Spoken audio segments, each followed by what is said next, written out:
Federation of St. Kitts and Nevis. From the VON Newsline, this is the VON Major Newscast. Good evening, I am Tammy Reed in with your VON Major News package for today, Monday, 1st April 2019. In our lead stories, nationally, government to amend the 2014 Public Service Regulations to bring them in line with the Constitution. And criminal assizes at the Nevis High Court begins on Tuesday, April 2nd, 2019. Regionally, Antigua's Prime Minister threatens to abolish Barbuda Council. Internationally, artists pay tribute to rapper shot dead in Los Angeles. And in sports, Charleston Secondary School places third in Inter-High Championships. We'll have the details to these and other stories after this message.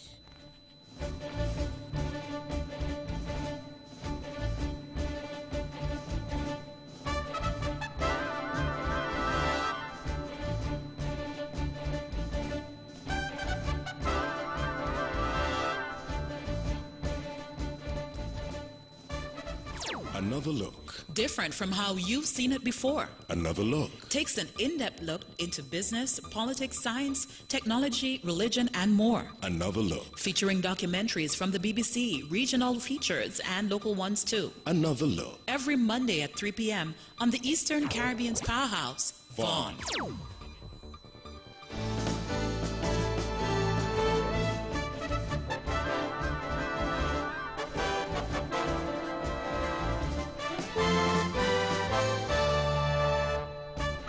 Welcome back, and now the national news in detail.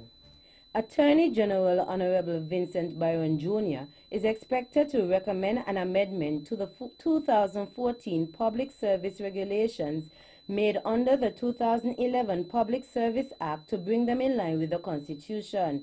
This following a ruling by the High Court in Bastia that the Public Service Act Statutory Rules 36 and 38, which prohibit civil servants from participating in political activity, holding office in political organizations, and contesting a general election, were unconstitutional.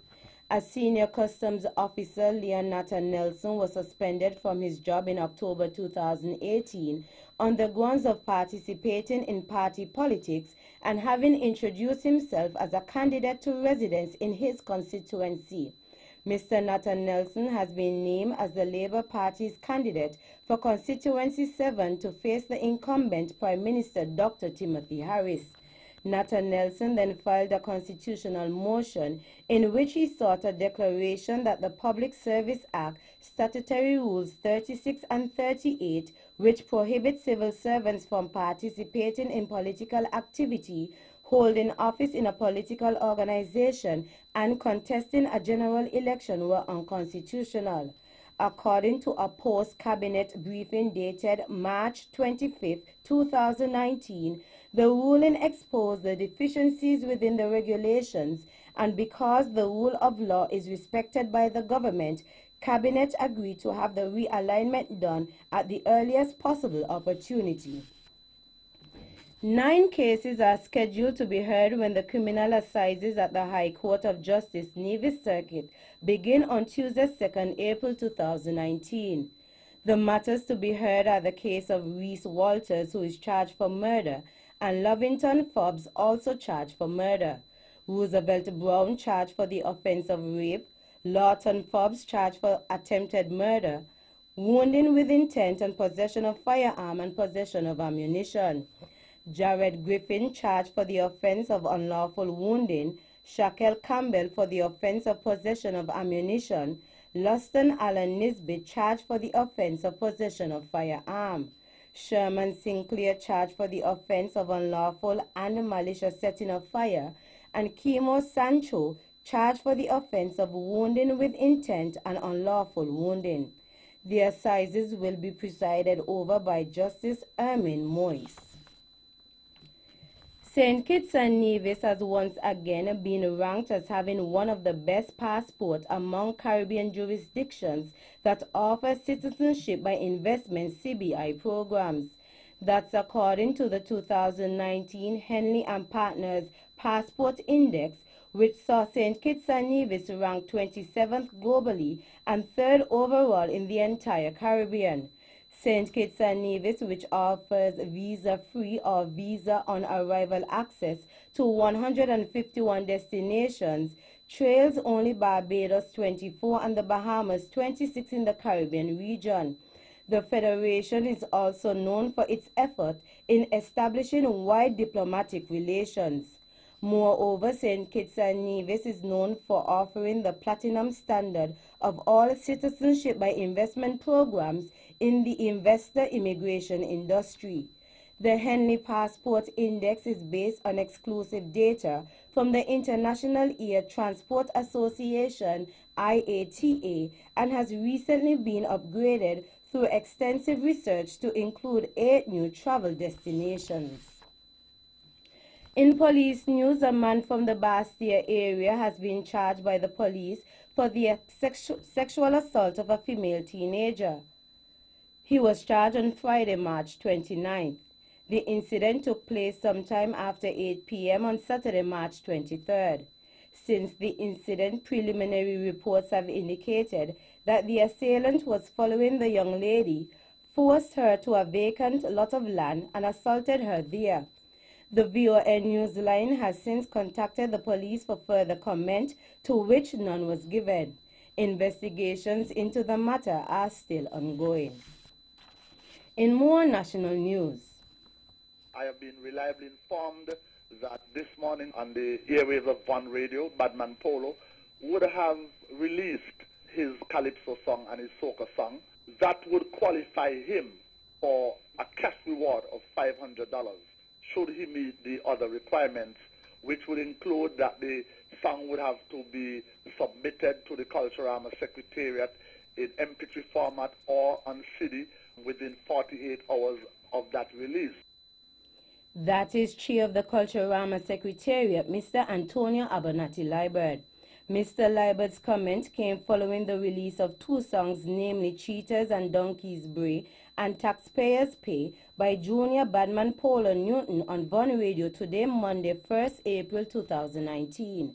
According to the Culturama Committee's rule and regulations, any soca or Kaiso Monarch participant to release their song first between April 1st and May 31st will be eligible for a $500 cash reward for each category they would have released a song for. The chairman further had these congratulatory remarks for Mr. Newton. I would like from this rostrum to congratulate Polo for again winning that incentive or that reward that has been offered by the Nevis Culturama Committee. I think that this may be the 3rd or 2nd consecutive year that Polo is taking that award as being the first Calypsonian and also the first Soca Monarch artist to release for Culturama 45. Chair of the Culturama Secretariat, Mr. Antonio Abernathy Liburd. Meanwhile, the Nevis Culturama Secretariat is reintroducing an incentive it launched some 6 years ago.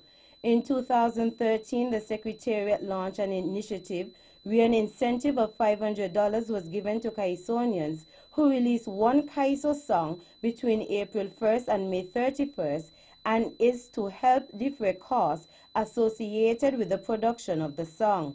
According to Chairman of the Culturama Secretariat, Mr. Antonio Abernathy Liburd, in order to qualify, there are a number of guidelines participants must be guided by, some of which he listed.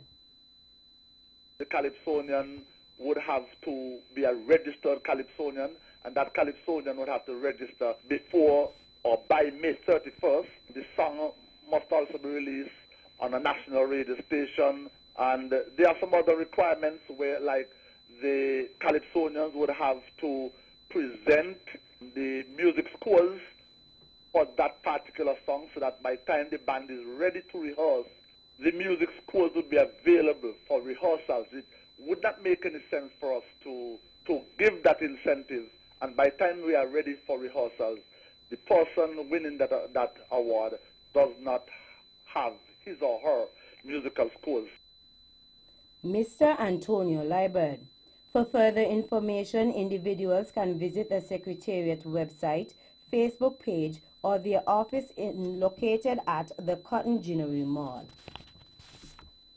Finally, the Pogson Hospital, which was commissioned on March 31, 1892, and which was rebuilt and recommissioned as the Pogson Medical Center on March 26, 2009, is celebrating its 127th anniversary.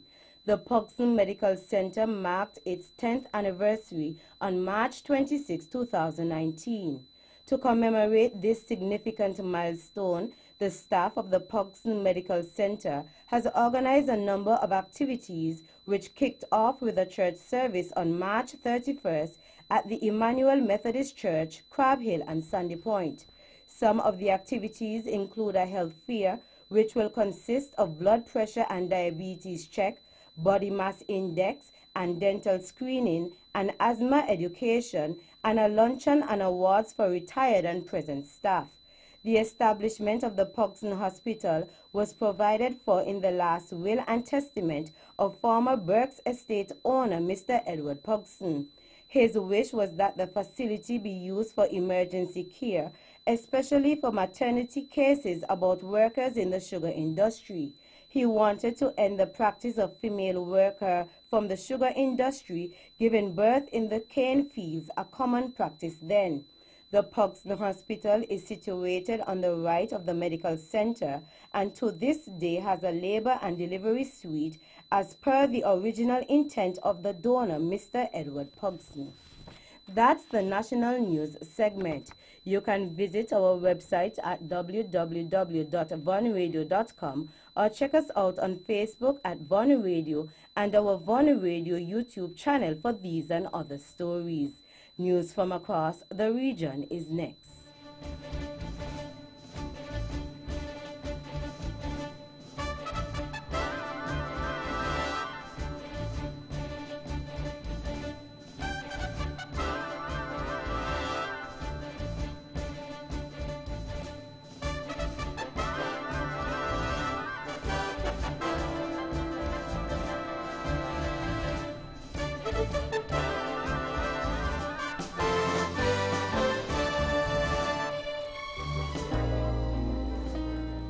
Ladies and gentlemen, this here's another one for the steppers.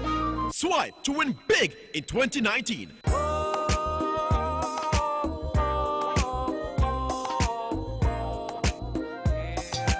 That's right, the Bank of Nevis Limited is once again giving you, our valued customers, a chance to win big. Just swipe or use your Bond Visa credit card for US $100 for a chance to win a cruise for two, an iPhone XS, or a grocery dash at Best Buy Supermarket. Say what? Sign up for a Bond Visa credit card and automatically be entered for a chance to win. This offer ends August 31st, 2019. So tell your friends and family, just swipe to win big with the Bank of Nevis. The Bank of Nevis Limited, improving the quality of life. Like us on Facebook or follow us on Instagram.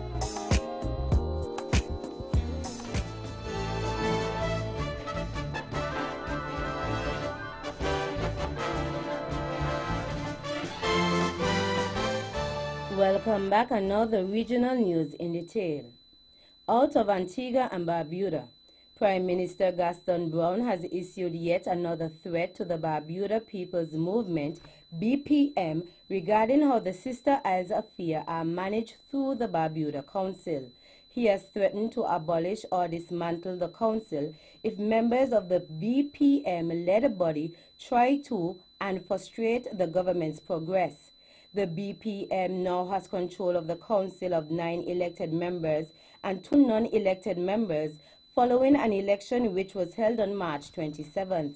Last week, Brown told Parliament that while the BPM may have a majority on the council, it is still a powerless body since the Antigua and Barbuda Labour Party ABLP government has the final say in terms of the overall development of the Twin Islands state.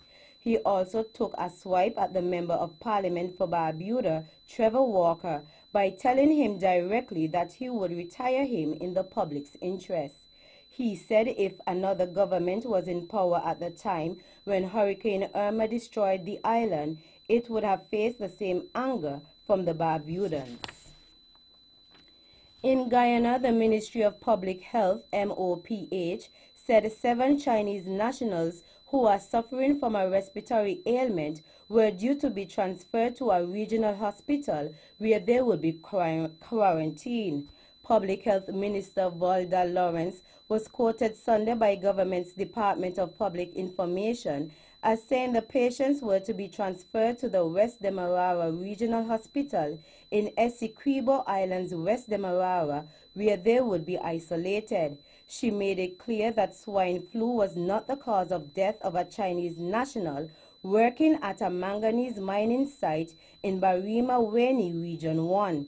At the same time, she said the Ministry of Public Health specialists were still conducting a battery of tests to identify the virus blamed for the manganese miner's death and the hospitalization of 8 others, including a lone Guyanese employee of the Guyana Manganese Incorporated GMI firm. Chief Medical Officer CMO Dr. Shamdeo Prasad said a respiratory ailment is to blame for the death and hospitalization of the GMI workers.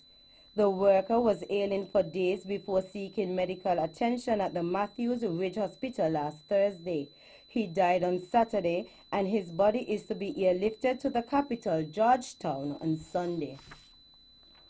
In Guyana, leader of the main opposition People's Progressive Party, PPP, Bharat Jagdeo, has asked the Trinidad and Tobago-based Caribbean Court of Justice, CCJ, to issue an order setting aside or reversing Friday's ruling by the Court of Appeal, which invalidated the no-confidence vote. The opposition leader, through his attorneys, have filed their pleading asking the regional court to throw out last Friday's ruling of the Guyana Court of Appeal and restore the validity of the no-confidence motion against the Guyana government. The court documents were filed on Tuesday, March 19th. In the application, Jagdeo's attorneys have asked the CCJ to issue an order setting aside or reversing the ruling by the Court of Appeal, which invalidated the no-confidence vote. They also want the CCJ to rule that the December 21, 2018 no-confidence motion against the government of Guyana was validly passed by a majority of all elected members of the National Assembly. The opposition leader also wants the court to declare that 33 votes constitute a majority within the meaning of the Constitution when it comes to the no-confidence motion. On March 22, 2019, the Guyana Court of Appeal ruled that a simple majority and an absolute majority could not be seen as the same in the Constitution of Guyana, and therefore there would have been the need for an absolute majority of 34 votes for the motion to be passed. Finally, out of Barbados, a sweet drink tax should be upgraded. Chief Medical Officer Dr. Kenneth George said the current 10% sugar-sweetened beverage SSB tax has had a positive impact over the last 4 years, but it should be bumped up again so Barbadians can better fight non-communicable diseases, NCDs, and childhood obesity. George is suggesting the tax be increased to around 30%, a 200% increase. He, however, noted that an increase to 20% seemed more realistic and viable at this stage. With this proposed 20% tax, a soft drink costing $2.75 would retail at $3.30. The 10% tax was introduced by government in 2015 with the hope that consumers would buy fewer carbonated sweetened beverages and switch to purchasing healthier natural fruit juices, bottled water, or at least sweetened drinks with less sugar per serving. The tax led to a 5.9% price increase in SSB products. That's it for our regional stories. Stay with us for news around the world.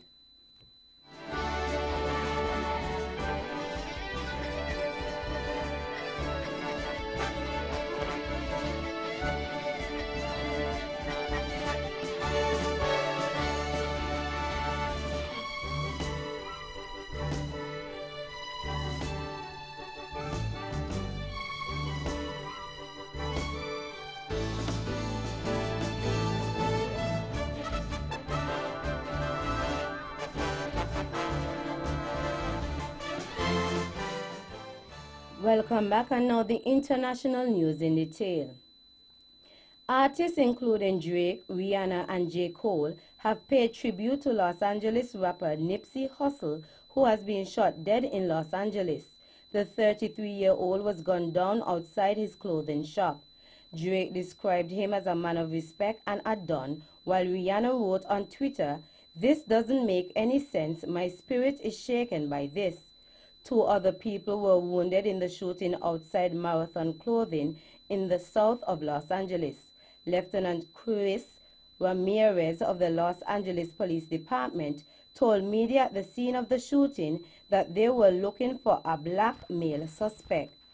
Nipsey Hussle's debut album Victory Lap received a nomination for Best Rap Album at this year's Grammy Awards, where he was nominated against Cardi B, Mac Miller, Pusha T, and Travis Scott. Former Vice President Joe Biden has denied allegations of misconduct ahead of his widely expected announcement of a presidential run. Lucy Flores, a former Nevada Assembly member, says Mr. Biden kissed her on the back of her head at a campaign event. Mr. Biden said he had shown expressions of affection to people over the years, adding, "Not once, never did I believe I acted inappropriately." Serving as Barack Obama's vice president for 8 years and in the U.S. Senate for nearly 4 decades, Mr. Biden is seen as a possible front-runner in the race for the Democratic potential presidential nomination, even though he has not announced his candidacy. The authorities in Singapore have tabled new laws against fake news, which will allow the government to remove articles deemed to contain falsehoods and to be harmful to the public interest. Critics say the legislation will harm freedom of expression online. Reporting from Singapore, the BBC's Karishma Vaswani.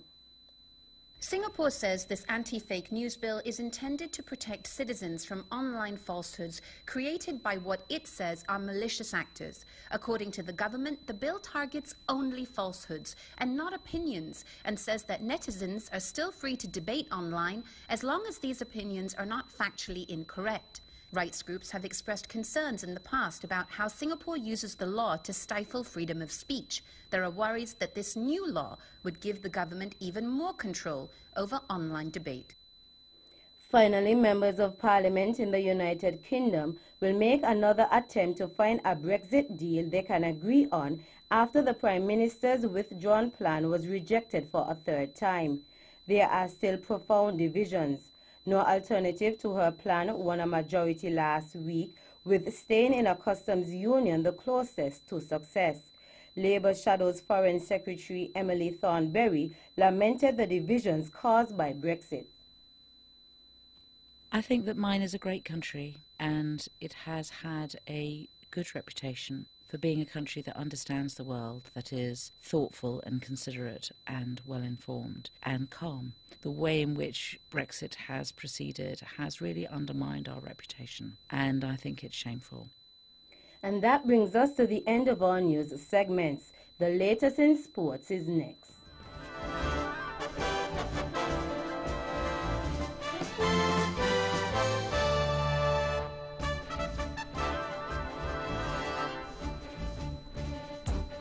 It's Easter, and it's time to hunt your prize. Come and celebrate Easter at the City Drugstore Nevis. Here are the rules. 1. Visit the store. 2. Browse for what you want and browse some more. 3. Choose wisely, and if you present a product with special clues, you win. Prizes include discounts, TDC gift cards, sweet treats, and much more. What's Easter without some shopping fun? So visit the City Drugstore this Easter and win big in our Hunt Your Prize promotion.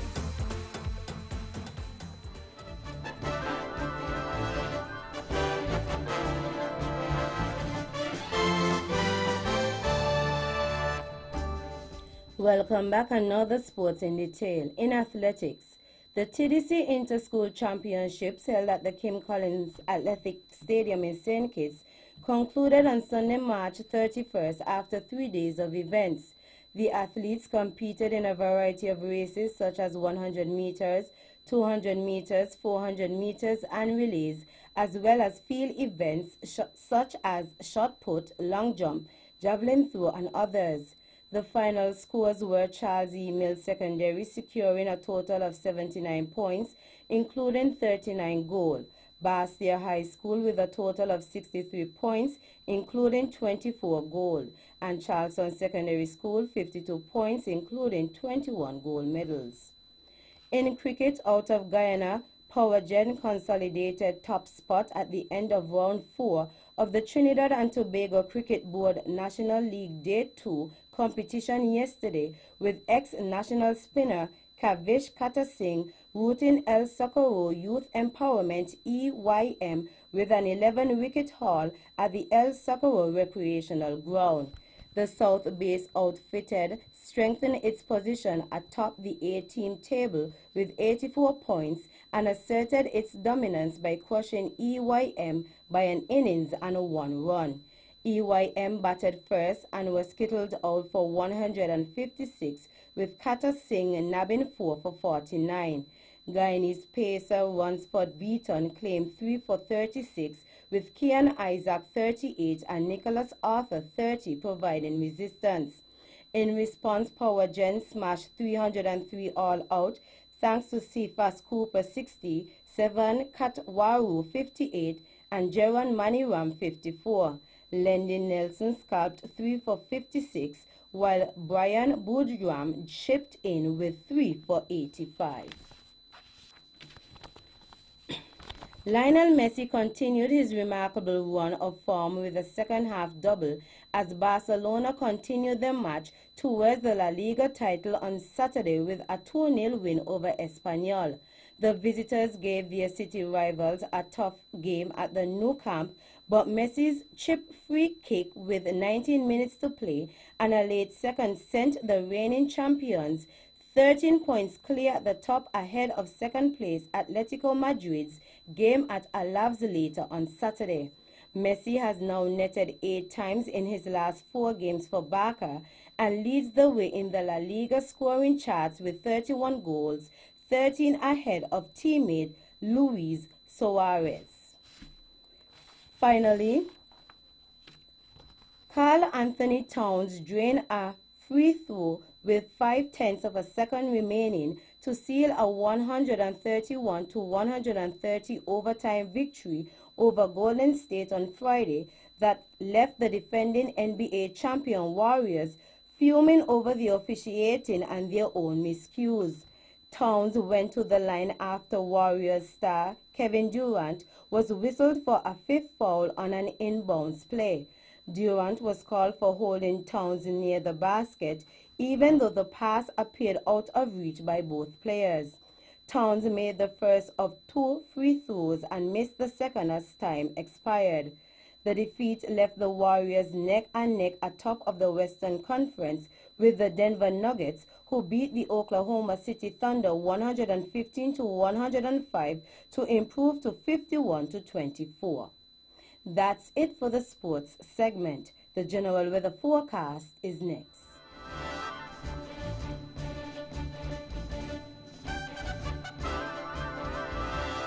Welcome back, and now the local weather forecast for St. Kitts and Nevis.